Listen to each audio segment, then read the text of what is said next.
Going to stay that side and just turn our attention to this. We do have on the scene as well Bulelani Philip, SABC News reporter, who's also keeping a watchful eye of all the developments that are currently taking place, as of course it is the first sitting of the 7th administration. Bulelani, a very good afternoon to you. So voting for the speaker is currently underway. What are you currently observing on your side? Well, good afternoon to you, Unati, and to the viewers at home. And as you've said, voting is still continuing inside this chamber that is now a precinct of the Parliament, which is here at the Cape Town International Convention Centre. Names of the members of Parliament are being called in alphabetical order, and the last time I checked, they were at around 0. So we're moving closer to finishing the vote for the position of the Speaker, and thereafter it will be voting for the two candidates that have been nominated, which are namely Toko Didiza from the ANC, and on the other side, Veronica Mende from the IFP. So we are anticipating those results to be coming through as soon as the vote tallying has been done. Of course, straight after that, the new speaker will be given an opportunity to actually make remarks in terms of how she feels about being elected into that position. And straight after that, it's a first point of duty where she will have to call in the nominations for the position of the deputy speaker. Again, the same process will unfold where members will be called in by alphabetical order,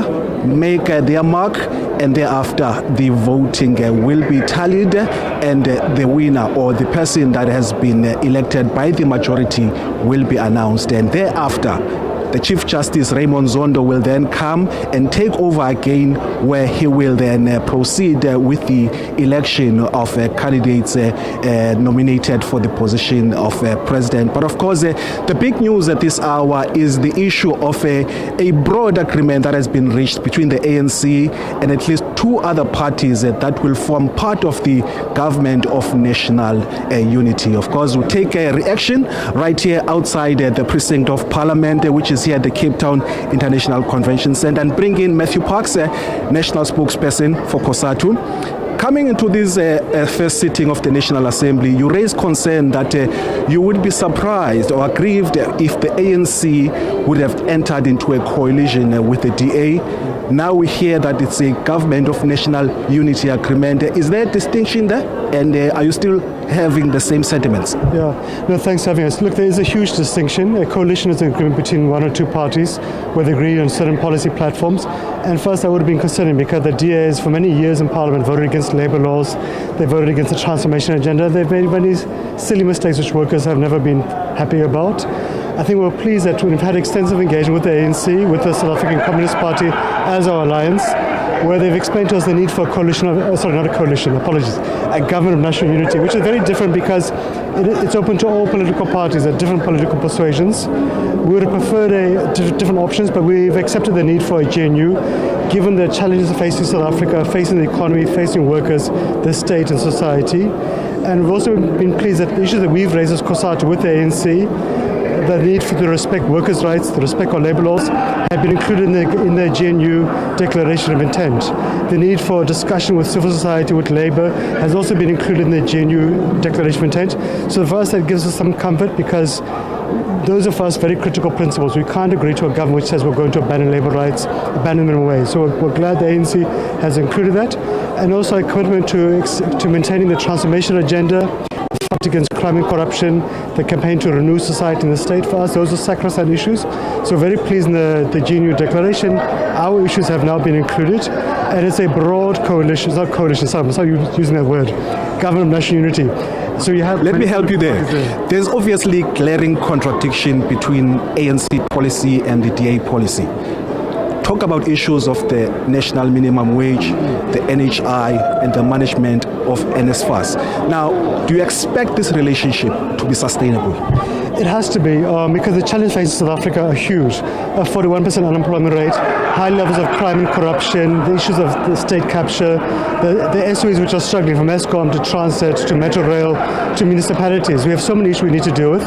And we appreciate that the ANC is the largest political party nationally and provincially, but it didn't get a 51% majority. So hence there is a need to put together some manageable GNU. There are contradictions. There will always be, because you have different political parties, different mandates.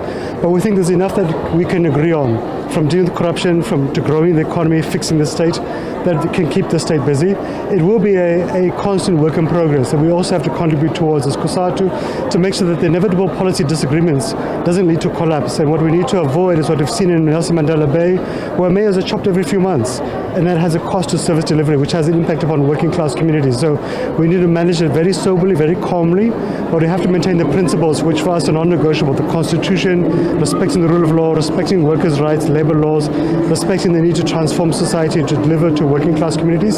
So we are happy that we have a positive kind of outcome. The ANC is leading. We're seeing the election of ANC speakers and premiers across the country, and we're very confident in a few minutes that the ANC candidate for Speaker of the National Assembly, the ANC President, will emerge victorious, and that gives us a good way forward. It's not going to be an easy walk. It's going to be very delicate, so we need to manage it very calmly.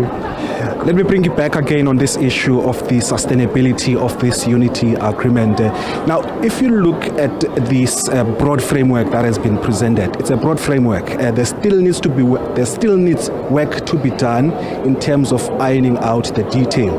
Now, of course, is it not premature for us to be celebrating when, in fact, the detail, when it's done, we may find that these various parties don't find each other? Yeah, no, look, there's nothing wrong with celebrating the fact that ANC is leading government. President Ramaphosa will be re-elected today. They were merging with sober governments across the country, from Limpopo to Gauteng. It was not easy, so I think we appreciate that, but also we're not naive to think this is the end of the road. Even when the ANC was the only party running government, there were challenges. It's going to be more complicated now when you have a multiplicity of parties, nationally and provincially. Parties which don't have always an easy history. You know, the history of the ANC and IP has not been an easy one, going back many, many decades. But we appreciate we've got a framework, but it's going to need management day by day, week by week, and for the sake of the country. Because what you've seen in Gauteng, of chaos, that we can't afford at a national level. Not when we have national government passes budgets, passes laws, passes taxation. We've got to make sure it works. The alternative is chaos, and we can't see the chaos of local government at a national level. We were obviously consulted about these negotiations. Were you informed about the outcome of these negotiations and the nature of the agreement, and when did that happen, if it did happen? Yeah, there has been discussion between the Alliance. The Alliance Secretary met last week. COSATU had extensive internal discussions as well with our affiliate unions. We had an Alliance Political Council on Wednesday with the leadership of the ANC, the Communist Party, COSATU. We raised our issues quite frankly, but I think we also kind of were able to hear each other. The ANC explained its challenges, including the fact that it didn't win 51%. There was a need to show inclusiveness, humility, and calmness. I think also we're pleased that the ANC also responded to our deep concerns around the labour roles, the rights of workers, the transformation agenda, and Ken also was able to give us the assurance too that they're not going to back down on those. They're not going to back down on the transformation agenda, from the national health insurance to comprehensive social security and so forth, or even the anti-corruption campaign, which also is sacrosanct to COSATU. So I think that gives us comfort. But look, we're not naive. Today is Friday. We must make sure tomorrow we can still do the issues. We must make sure in a month's time we're still on the right path, and in a year's time. And so I think for us it's a good start, not the end of the road, but it's a good start. Lastly, does this not risk the ANC being swallowed in terms of its identity, when it's a former liberation movement and now it's working with what is called by some parties a right wing? Look, we don't think so. The ANC has worked with right-wing parties before. In 1994, in the GNU of Madiba, the National Party was there, the IFP remained there even after the GNU. The ANC has worked with other parties in different municipalities. The only threat to the ANC is the ANC itself. The ANC can deal with issues of corruption, can reduce unemployment, can end load shedding, can make sure the trains run on time so that our economy can take off, so we can create good, decent jobs. If we can deal with the issue of crime in our townships, then society will come back to the ANC. The ANC managed to get 40%, is the largest party across the country, across provinces, in spite of huge own blunders, serious blunders. Society is saying we want the ANC to succeed, but we're not giving you a blank check anymore. So I think the ANC can just get back to basics, deliver to working class communities. Society will reward it. But if the ANC doesn't do that, then society will judge it harshly. So the ball is in the ANC's court, but we're convinced today we're putting in place the building blocks to renew the ANC, to get us back to 51%, but most importantly to rebuild society and reduce unemployment.